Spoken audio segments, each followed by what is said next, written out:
दोस्तों नमस्कार। आज शेयर मार्केट में बहुत ज़बरदस्त गिरावट रही। 10 लाख करोड़ से ज़्यादा मार्केट कैप वाइप आउट हो गया। इसलिए इच्छा हुई कि आपसे कुछ शेयर करूं, क्या स्थिति है विभिन्न सेगमेंट्स की। जो वर्स्ट सेगमेंट रहा है वो है मेटल। इसे मैंने कंपाइल किया है।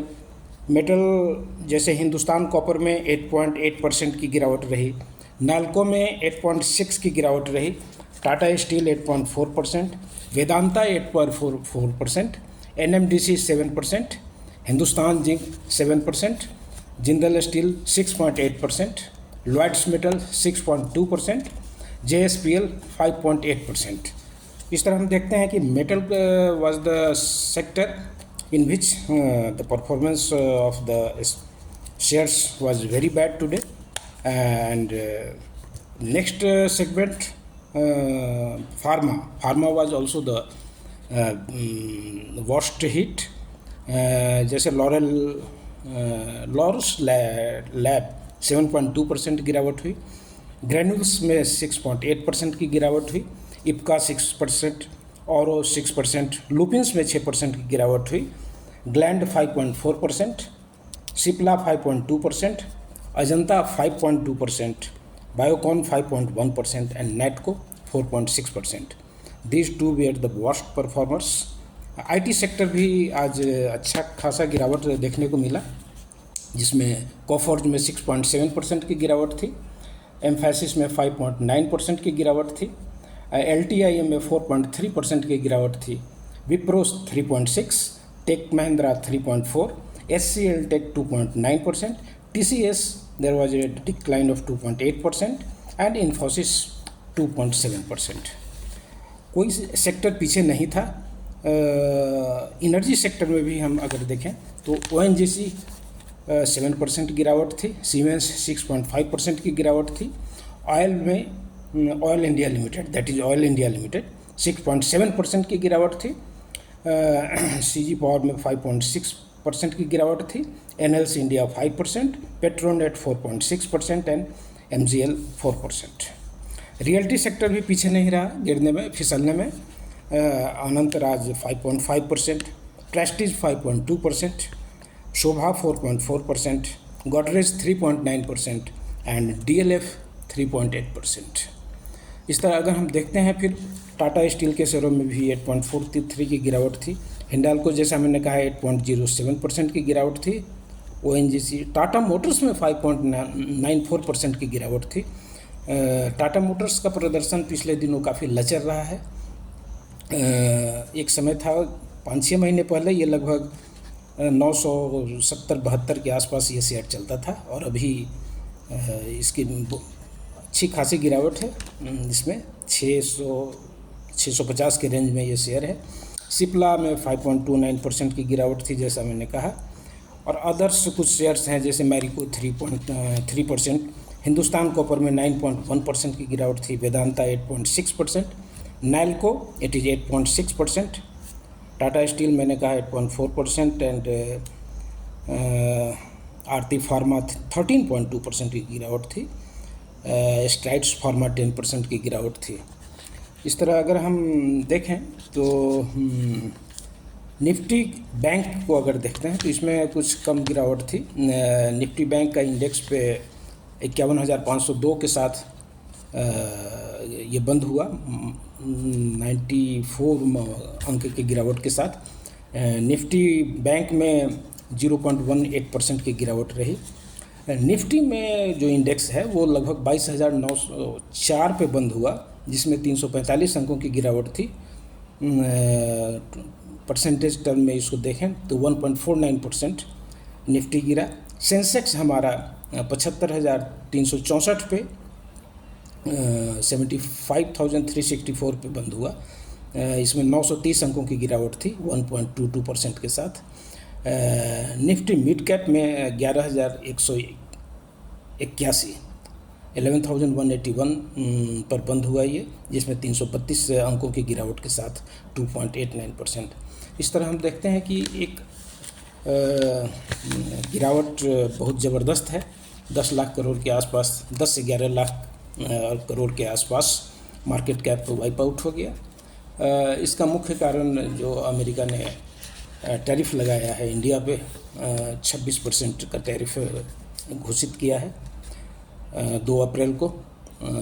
इसमें आने वाले दिनों में इसका क्या असर होगा ये तो देखना है।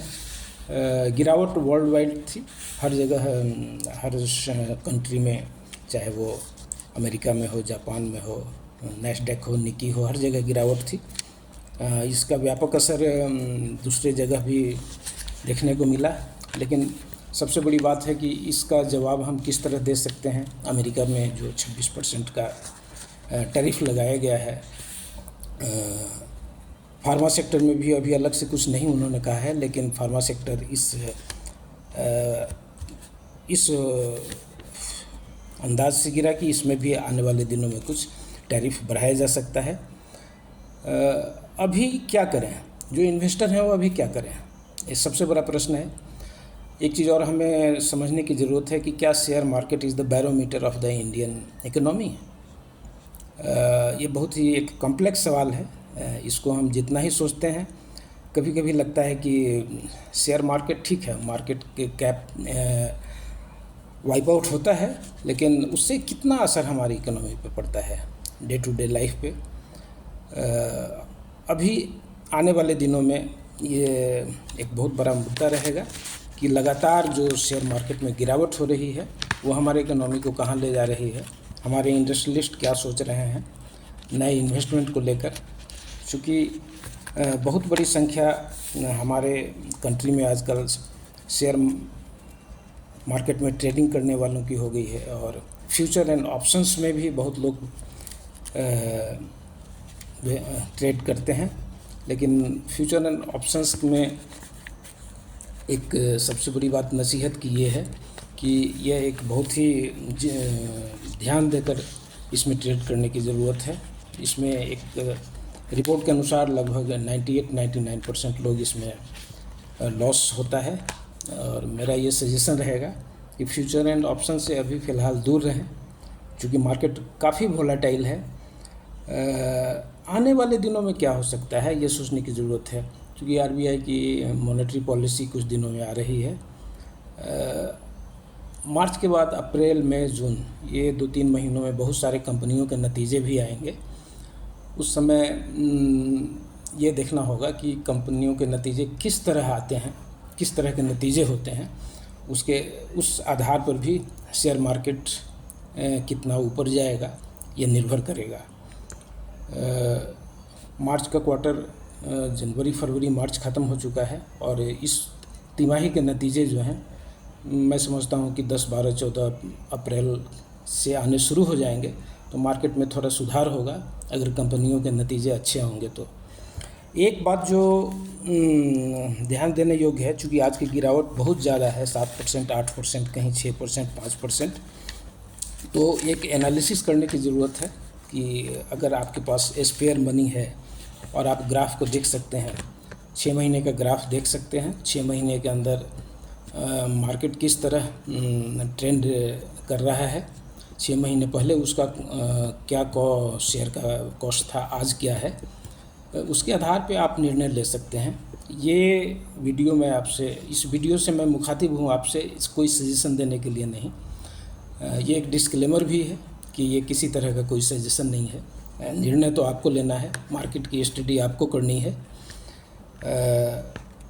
आने वाले दिनों में। लेकिन ये देखिए, नतीजों पे नज़र रखिए, जिन कंपनियों के नतीजे अच्छे आ सकते हैं, अगर इफ़ यू कैन फोरसाइट, तब आप जा सकते हैं, क्योंकि शेयर मार्केट अभी नीचे चल रहा है। जितना ही शेयर मार्केट नीचे है, उस खरीदने के अगर परचेजेस करते हैं तो कुछ रिटर्न्स की उम्मीद ज़्यादा हो सकती है, बशर्ते कंपनियों के नतीजे अच्छे आएँ। तो इसका एनालिसिस आप खुद करें, मार्केट पे नज़र रखें, कंपनी के नतीजों पे नज़र रखें, ओवरऑल इकोनॉमी के ट्रेंड पे भी नज़र रखें कि अन्य शेयर बाज़ारों की तुलना में हमारा शेयर बाज़ार किस तरह परफॉर्म कर रहा है। गवर्नमेंट में जो हमारे लोग हैं उनको भी ज़रूरत है कि स्पष्ट नीति के साथ आएँ और जो भी प्रावधान किए गए हैं, जो भी बजट में प्रावधान किए गए हैं, उसको इन टोटलिटी लागू करें। इकोनॉमी के हर सेक्टर पे कुछ अच्छे कदम उठाए जाएं और जिसकी जानकारी सबको दी जाए।